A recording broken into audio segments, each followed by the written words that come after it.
नमस्कार। इस बार कविता के कटघरे में जल्द आ रहे हैं बहुभाषी वरुण पांडे जी। उनकी लेखन शैली और कविता शैली को हम उनके माध्यम से बचपन जानेंगे। से तो कभी नहीं पाया। मैं सच कहूँ तो मैं एक्सीडेंटल राइटर। Accidental writer. मैं बैंक में था, सिंडिकेट बैंक। अच्छा अच्छा। और बैंक की सर्विसों में 2022 तक रहा। 2011 का अपॉइंटेड हूँ।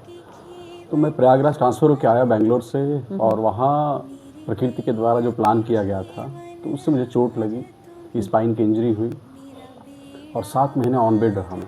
अच्छा। तो उस दौरान लिखने की चीज़ कुछ जागृत हुई। डैडी लिखते थे, बाबा।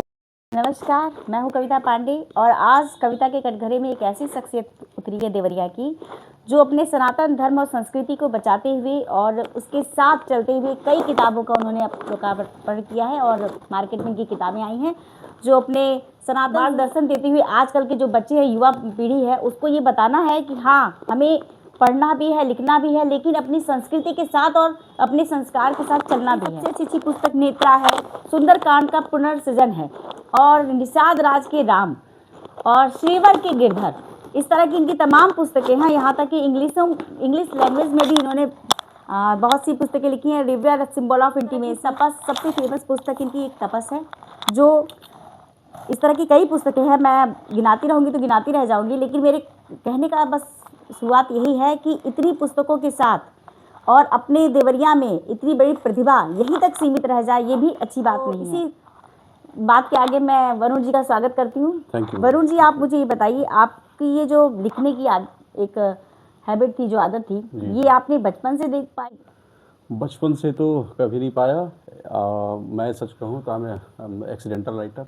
Accidental writer. मैं बैंक में था, सिंडिकेट बैंक। अच्छा अच्छा। और बैंक की सर्विसों में 2022 तक रहा। 2011 का अपॉइंटेड हूँ। तो मैं प्रयागराज ट्रांसफ़र होकर आया बेंगलोर से। प्रकृति के द्वारा जो प्लान किया गया था तो उससे मुझे चोट लगी, स्पाइन की इंजरी हुई और 7 महीने ऑन बेड रहा मैं। अच्छा। तो उस दौरान लिखने की चीज़ कुछ जागृत हुई। डैडी लिखते थे, बाबा। तो आनुवांशिक चीज़ों को कहा जाता है। तो एक बात सच कहूँ कि तब तक मैं अंग्रेज टाइप का कुछ आदमी, BSc mathematics, MBA Ayodhya university से, और उसके बाद बैंक की नौकरी। तो बहुत कुछ लिखने उठने की आदत नहीं थी। लेकिन हाँ, इस एक्सीडेंट के बाद जो ऑन बेड हुआ वहाँ लिखना प्रस्फुटित हुआ।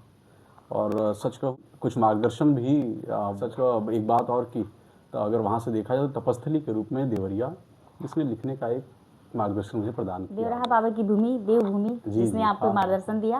बिल्कुल। तो एक तरह से वो एक्सीडेंट, मैं कहूँ, हम लोगों के लिए एक नई किताबों, एक नई आपकी रोचक जो रचनाएं हैं उसको हमें देखने और सुनने को मिला। तो एक्सीडेंट हमारे लिए एक तरह से, हम लोगों के लिए एक साधक बन। और आपके लिए, हमारे लिए। जी बिल्कुल। आपका मैं ये भी देख रही हूँ कि आपको योगी जी से और बड़े बड़े जो हमारे गुरु जी लोग हैं वो आपको बुलाए हैं आपकी इतनी अच्छी रचनाओं के। तो आपको उन पे क्या प्रभाव पड़ता है जब आपको बुलाया जाता है कि आइए, आपने इतनी अच्छी रचनाएं की हैं, आपको जो शाबाशियां दी जाती हैं? हाँ। तो आपको कैसा लगता है? सच कहूँ तो ये कोई शाबाशी शब्द इसको अगर कहा जाए तो मुझे लग रहा कुछ गौर होगा। एक मेरी मिलने की भावना रहती है, जिस पे लिखा हुआ है उसके पास जाकर के उनको वो चीज हाथ में उनको दे दूं। यहाँ तक एक कर्तव्य रहता है, एक धर्म रहता है। उस धर्म को पूरा करने के लिए उन तक पहुंचना आवश्यक है, जिनके बारे में लिखा गया है। तो उनके द्वारा बुलाया जाए न बुलाया जाए, मेरा धर्म है। कुछ अगर अच्छा लिखा है मैंने तो वो उन तक पहुंचा, यानी आपकी श्रद्धा है ये? श्रद्धा है जी बिल्कुल। पुस्तकों का मार्ग, साक्षात्कारों का मार्ग, इन विसंगतियों के दौर में अच्छी संगतियों का मार्ग। और मेरा ये भी है कि आपके जीवन में किसी न किसी गुरु का प्रभाव तो पड़ा होगा। हाँ हाँ बिल्कुल। जिसमें आपने, मान लीजिए आप इंग्लिश से थे, हाँ, आपने और संस्कृत में भी रचना की, हिंदी में भी रचना की, तो एक तरह से आप बहुभाषी ही कहलाएंगे। तो मैं ये जानना चाहती हूँ कि इतनी भाषाओं में लिखने की, जैसे इंग्लिश से आप हिंदी में आए, तो क्या कारण था? और मुझे ये कहिए कि आया या प्रकृति के द्वारा लाया गया। जैसे एक बात सच कहूँ, प्रकाश जिस किसी चीज़ पे पड़ जाए वो प्रकाशित हो जाए।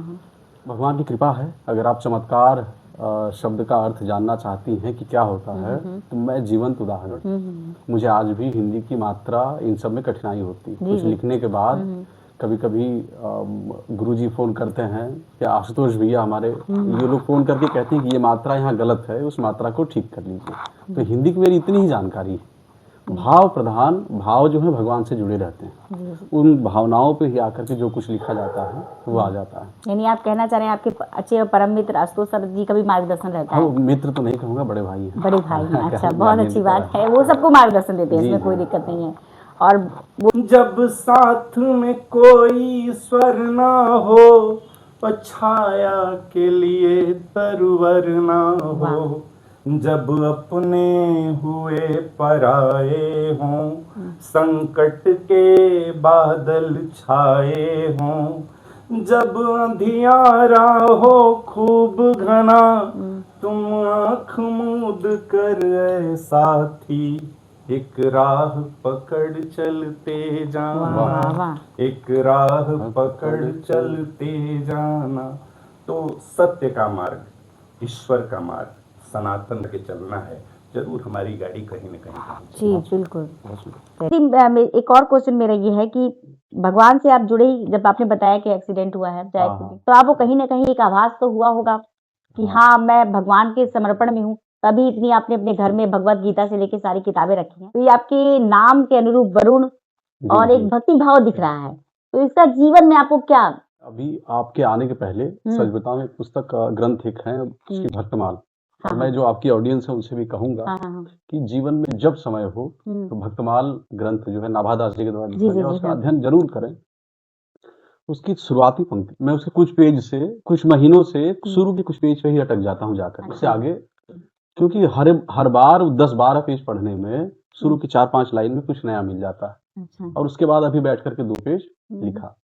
भाव ये है कि जब तक हम लोग अपने ग्रंथों की तरफ नहीं जाएंगे, जो आज की वर्तमान शिक्षा, जैसे मेरी पूरी पढ़ाई लिखाई बीएससी मैथमेटिक्स, कहा कि बीएससी मैथमेटिक्स, एमबीए मैनेजमेंट, बाकी सारे काम चल रहे हैं ठीक है, लेकिन अंतःकरण की शांति को ढूंढने के लिए बिना पढ़े, बिना इनके साथ जुड़े बाहर भागना पड़ेगा, और बाहर भागने का अर्थ है दुख की तरफ भागना। बिल्कुल। तो अगर अंतःकरण की शांति चाहिए तो आपको ग्रंथों से, वेदों से आज नहीं तो कल, चाहे अनचाहे, जुड़ना ही पड़ेगा। यानी आप कहना चाहते हैं जो हमारे रामकृष्ण परमहंस ने कहा था वेदों की तरफ लौटो, जी जी जी, तो ये बात आप भी कहना चाह रहे हैं? निश्चित मैडम, निश्चित। बहुत अच्छी बात है। ये हमारे आजकल के बच्चों को एक क्या शिक्षा आप देना चाहेंगे? जो हमारी पीढ़ी है, जैसे हम स्कूल में टीचर हैं, जी जी, तो हम अपना चाहते हैं कुछ हमारे बच्चों के लिए ऐसा बोलिए जो भी बच्चे हैं, केवल बच्चे नहीं, जो बड़े भी हैं, किताबों की तरफ पढ़ने का शौक डेवलप करें।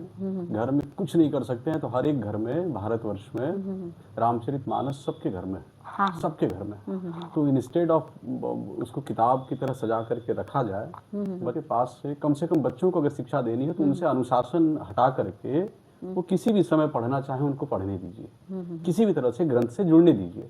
ग्रंथ की जिम्मेदारी होती है, वो ग्रंथ उस व्यक्ति को अनुशासन सिखा देता है, लेकिन पहले जुड़ने का काम गार्जियंस को स्वतः करना चाहिए और फिर बच्चों के साथ भी जोड़ा जाए। जैसे वैज्ञानिक विषय अगर देखा जाए जो हमारे ग्रंथों से जुड़े हैं, तुलसीदास जी ने जो हनुमान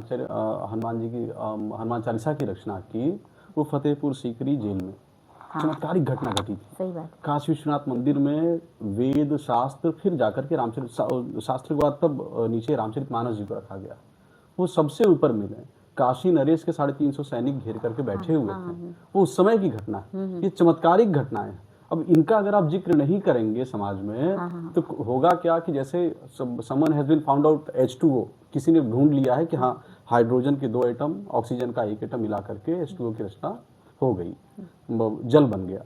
अब पीछे का जो हमने ढूंढा हुआ है उसको बीच में कोई भूल जाए और भूलने के बाद कोई नया आदमी आकर के कहे कि ये हमने ढूंढ करके निकाला है, 2 एटम्स हो गए ऑक्सीजन के और हाइड्रोजन का 1 एटम हो गया, वो मिला करके जल की रचना हो गई। तो जो पीछे प्राप्त है उस प्राप्त का अध्ययन तो करना पड़ेगा। उसी प्राप्त को हमारे संतों ने आसान भाषा में लिखा, उसका अध्ययन करना चाहिए, चाहे हम हो, चाहे आप हो, या जो आज के बच्चे देख रहे हैं उनके लिए भी। साइंस के साथ सनातन को मिला करके ही चलना पड़ेगा। सर का जैसे कि आप एक नाव चलाते हैं तो एक ही चप्पू चलाएंगे तो वो एक ही तरफ घूमेगी, जब आप दोनों को एक साथ लेके चलेंगे तभी आपकी नाव आगे बढ़ेगी। आप ये कहना चाहते हैं? बिल्कुल कि बाहर दुनिया के भरोसे नहीं, आपको अपने अंदर भी ढूंढना है। जैसे वैज्ञानिक विषय अगर देखा जाए जो हमारे ग्रंथों से जुड़े हैं, दास जी ने जो हनुमान चालीसा की रचना की, वो फतेहपुर सीकरी जेल में चमत्कारिक घटना घटी थी। सही बात। काशी विश्वनाथ मंदिर में वेद शास्त्र, फिर जाकर के रामचरित शास्त्र के बाद तब नीचे रामचरितमानस जी को रखा गया। वो सबसे ऊपर मिले। काशी नरेश के 350 सैनिक घेर करके बैठे हुए थे, वो उस समय की घटना है। ये चमत्कारिक घटना है। अब इनका अगर आप जिक्र नहीं करेंगे समाज में तो होगा क्या कि जैसे someone has been found out H2O, किसी ने ढूंढ लिया है कि हाँ हाइड्रोजन के 2 एटम ऑक्सीजन का 1 एटम मिला करके H2O की रचना हो गई, जल बन गया। अब पीछे का जो हमने ढूंढा हुआ है उसको बीच में कोई भूल जाए और भूलने के बाद कोई नया आदमी आकर के कहे कि ये हमने ढूंढ करके निकाला है। 2 एटम्स हो गए ऑक्सीजन के और हाइड्रोजन का 1 एटम हो गया, वो मिला करके जल की रचना हो गई। तो जो पीछे प्राप्त है उस प्राप्त का अध्ययन तो करना पड़ेगा। उसी प्राप्त को हमारे संतों ने आसान भाषा में लिखा, उसका अध्ययन करना चाहिए, चाहे हम हो चाहे आप हो या जो आज के बच्चे देख रहे हैं उनके लिए भी। साइंस के साथ सनातन को मिला करके ही चलना पड़ेगा। सर का जैसे कि आप एक नाव चलाते हैं तो एक ही चप्पू चलाएंगे तो वो एक ही तरफ घूमेगी। जब आप दोनों को एक साथ लेके चलेंगे तभी आपकी नाव आगे बढ़ेगी। आप ये कहना चाहते हैं बिल्कुल कि बाहर दुनिया के भरोसे नहीं, आपको अपने अंदर भी ढूंढना है। बिल्कुल। तो आपने कहा कि जैसे मैं भी, आपने कहा कि तुलसीदास जी की जो जेल में रचना हुई थी, एक और कह रहे थे कि जो हनुमान चालीसा की रचना थी उस वो भी जेल में ही जेल के अंदर ही हुई थी। जेल के अंदर ही हुई थी। अकबर ने उनको जेल में किया था, बंद किया था और सारे बंदर पता चला था अचानक उनको बचाने आ गए थे। हाँ, 40वीं रचना पूरी हुई। हाँ, हनुमान चालीसा 40 जो उसपे दो हैं, जब उनकी रचना पूरी हो गई तब जाकर के ये घटना घटी जी। और अपनी पहचान आप आध्यात्म से जुड़ के साइंस की तरफ जाए। बिल्कुल बिल्कुल जी। जैसे वैज्ञानिक विषय अगर देखा जाए जो हमारे ग्रंथों से जुड़े हैं, दास जी ने जो हनुमान चालीसा की रचना की वो फतेहपुर सीकरी जेल में चमत्कारिक घटना घटी थी। सही बात। काशी विश्वनाथ मंदिर में वेद शास्त्र, फिर जाकर के रामचरित शास्त्र के बाद तब नीचे रामचरितमानस जी को रखा गया। वो सबसे ऊपर मिले। काशी नरेश के 350 सैनिक घेर करके बैठे हुए थे, वो उस समय की घटना है। ये चमत्कारिक घटना है। अब इनका अगर आप जिक्र नहीं करेंगे समाज में तो होगा क्या कि जैसे someone has been found out H2O, किसी ने ढूंढ लिया है कि हाँ हाइड्रोजन के 2 एटम ऑक्सीजन का 1 एटम मिला करके H2O की रचना हो गई, जल बन गया। अब पीछे का जो हमने ढूंढा हुआ है उसको बीच में कोई भूल जाए और भूलने के बाद कोई नया आदमी आकर के कहे कि ये हमने ढूंढ करके निकाला है। 2 एटम्स हो गए ऑक्सीजन के और हाइड्रोजन का 1 एटम हो गया, वो मिला करके जल की रचना हो गई। तो जो पीछे प्राप्त है उस प्राप्त का अध्ययन तो करना पड़ेगा। उसी प्राप्त को हमारे संत को क्लास 10th 10,000 बार पास करना है। अगर ये पता हो गया तो कैसा लगेगा आपको? बेचैनी होगी ना कि जल्दी से निकले। वैसे ही जन्म है, लगातार जन्म होता है। ये मानस पटल छोटा है तो हमको ये 80 साल 100 साल दिखता है कि इतना ही जन्म है हमारा, लेकिन जन्म बहुत पहले से चला आ रहा है और बहुत आगे तक जाएगा। कब तक? कि जब तक मनुष्य भूत और भविष्य के साम्य बीच में स्थापित नहीं होगा। अपने कटघरे में आपको बुलाई हूँ। जी। तो आपको इस कटघरे में आना आपको कैसा लगा? बहुत बढ़िया लगा। आपके सारे प्रश्न ऐसे थे जो जिनका उत्तर शायद मैं देने के लिए कुछ जरूर बेचैन था कि कुछ इस तरह का बताऊं कि कहीं किसी मोड पे वो चल सके। तो पीछे भी आपका इंटरव्यू देखा मैं, सुंदर इंटरव्यू जी। ये आपका प्रयास खूब सराहनीय है। मेरा प्रयास बस यही है कि मेरे जो बच्चे हैं वो जो हम सरकारी स्कूल में पढ़ाते हैं तो आप जानते ही हैं। जी। इंटर कॉलेज के बच्चे हैं, वो सोचते हैं मैडम मेरे पास पैसा नहीं है तो मैं आगे नहीं बढ़ पाऊंगा। तो मैं ऐसे लोगों से मिलवाती हूँ कि देखो हम भी सरकारी से ही पढ़ के आए हैं और इस तरह से लोग भी बन सकते हैं। तो तुम भी मोटिवेट हो, आगे बढ़ो। बिल्कुल। तो मेरा एक यही प्रयास है कि मैं अपने बच्चों को और सबको मोटिवेट कर सकूं। तो मैं मिलवाती हूँ कि देखिए लिखना पढ़ना कितना बेहद आवश्यक है और आगे बढ़ना बेहद आवश्यक है। इसके लिए बहुत बहुत धन्यवाद कविता कटघरे वाले। धन्यवाद।